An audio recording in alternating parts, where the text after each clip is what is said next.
राधा स्वामी दयाल की दया, राधा स्वामी सहाय, राधा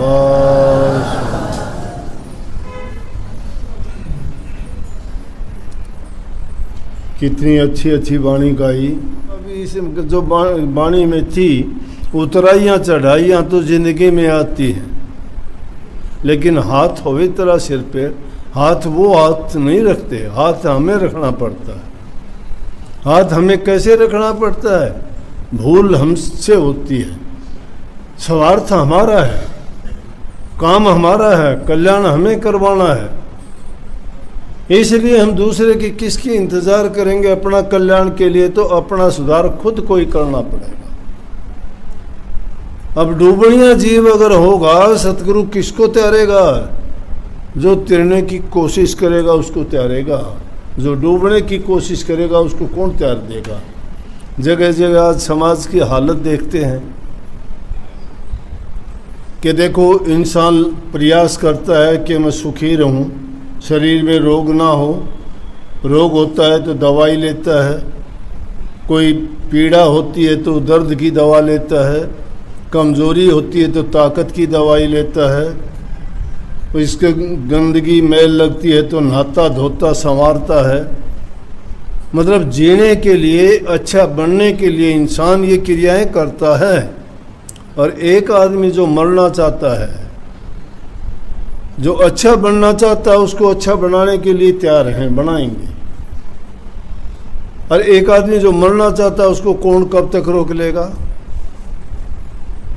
एक दिन रोक दोगे, वो आज़ाद है, अगले दिन कर लेगा वो काम।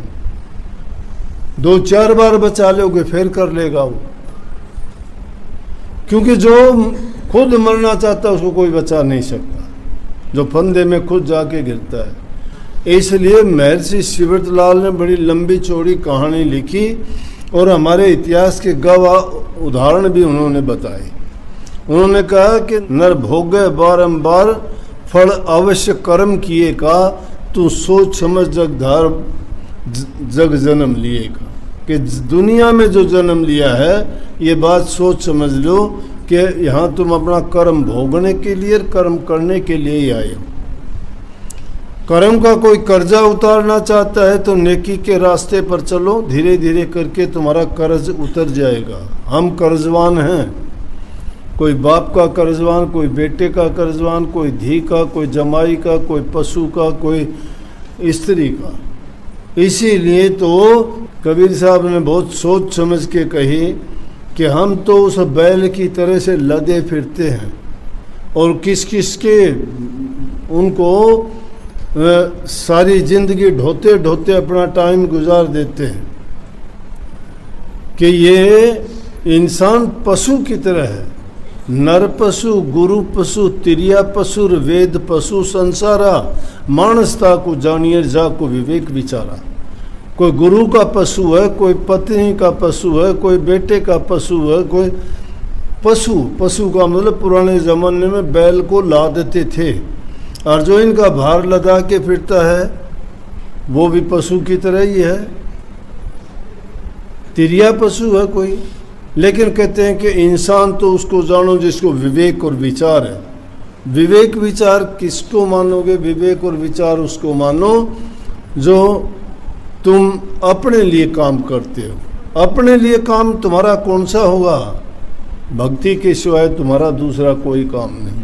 नानक साहब करते हैं, कर साध संगत भज केवल नाम, के साध का संग करो, केवल नाम भजो, वो तुम्हारे काम की चीज है।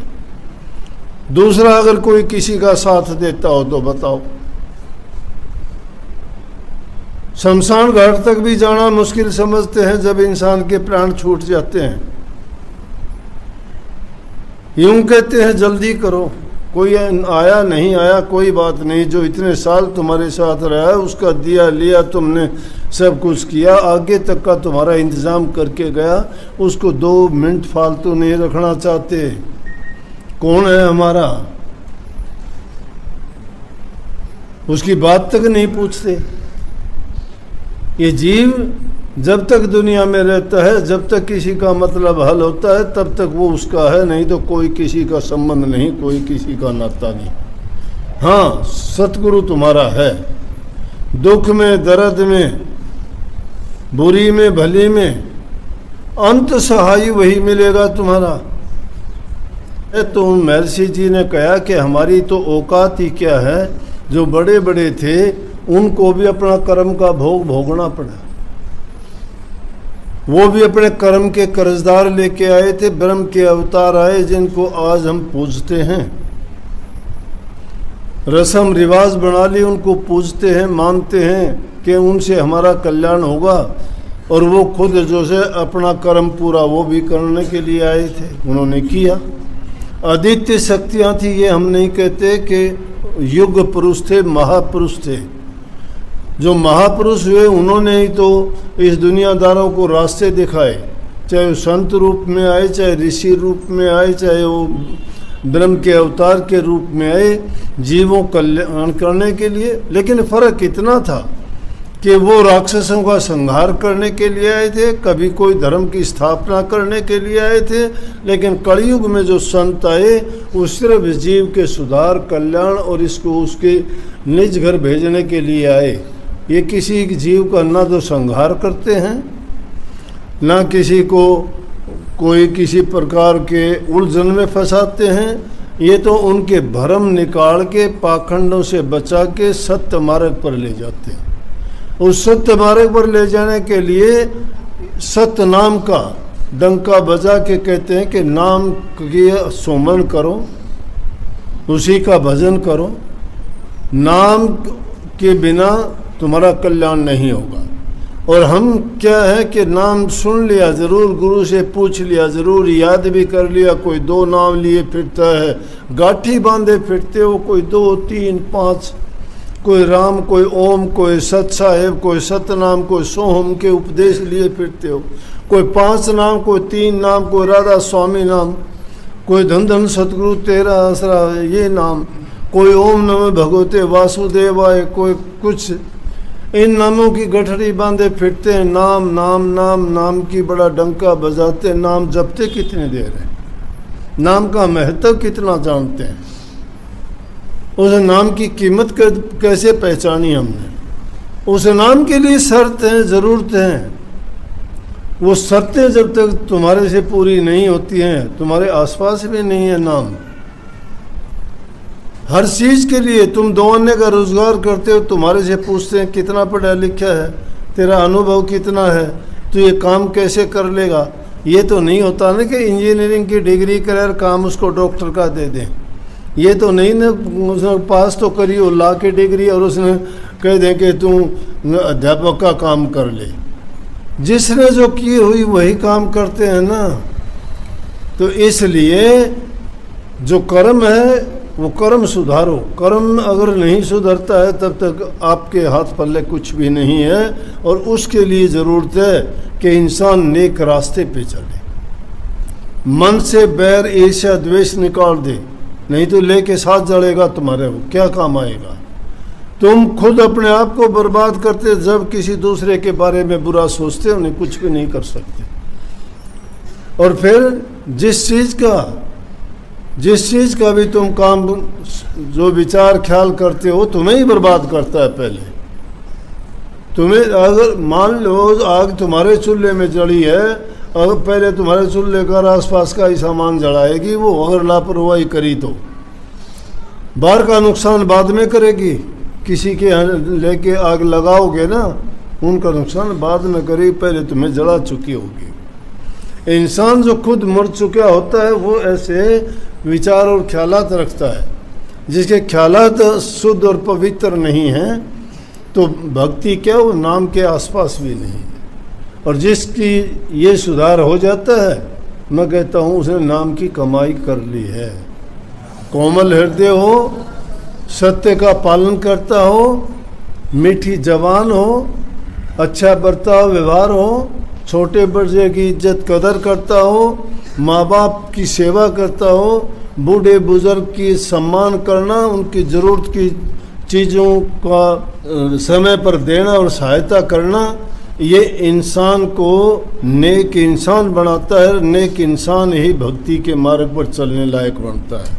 ये गुण अगर आप में है तो सोचो कि आप उस रास्ते पे चल सकते हो, क्योंकि ये गुण परमात्मा के गुण हैं। वो किसी से द्वेष नहीं करता, वो किसी की बुराई नहीं करता, देखता रहता है।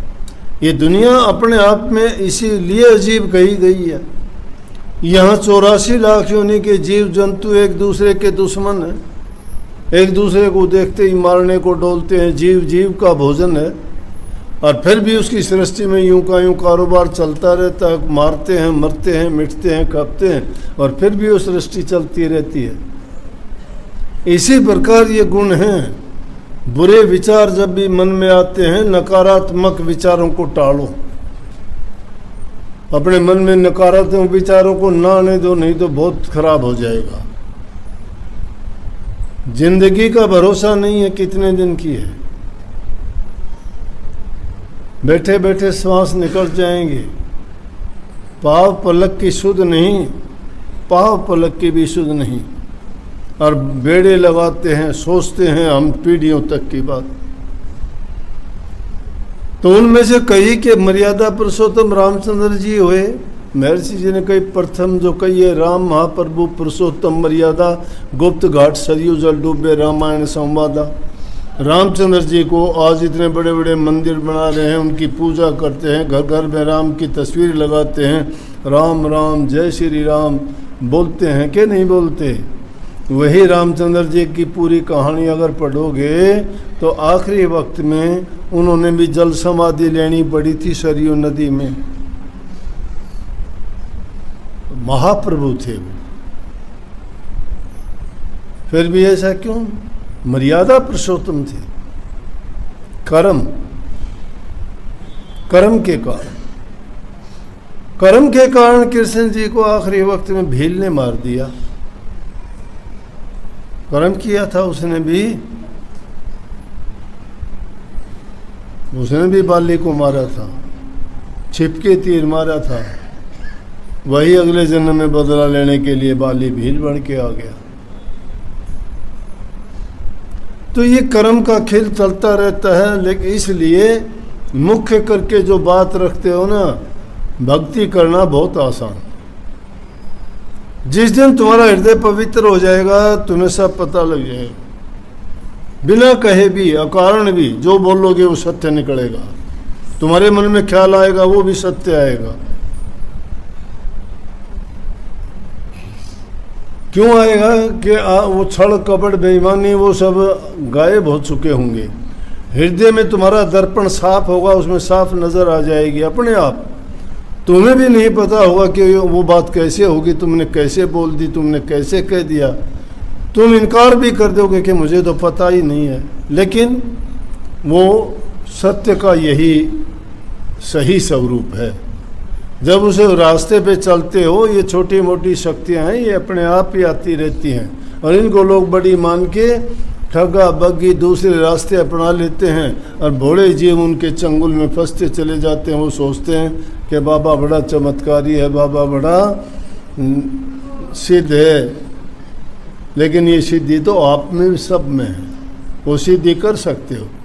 तन की सिद्धि करने के लिए तन को काबू में रखो, मन की सिद्धि के लिए मन को काबू में रखो, दृष्टि की सिद्धि के लिए दृष्टि का साधन करो, जबान को शुद्ध और पवित्र रखने के लिए मतलब के बोलो, और कानों को बेमतलब की बात ना सुन के सही अच्छी और पवित्र वाणी सुनोगे, तुम्हारा हृदय पवित्र, तुम पवित्र, जीवन ही पवित्र हो जाएगा।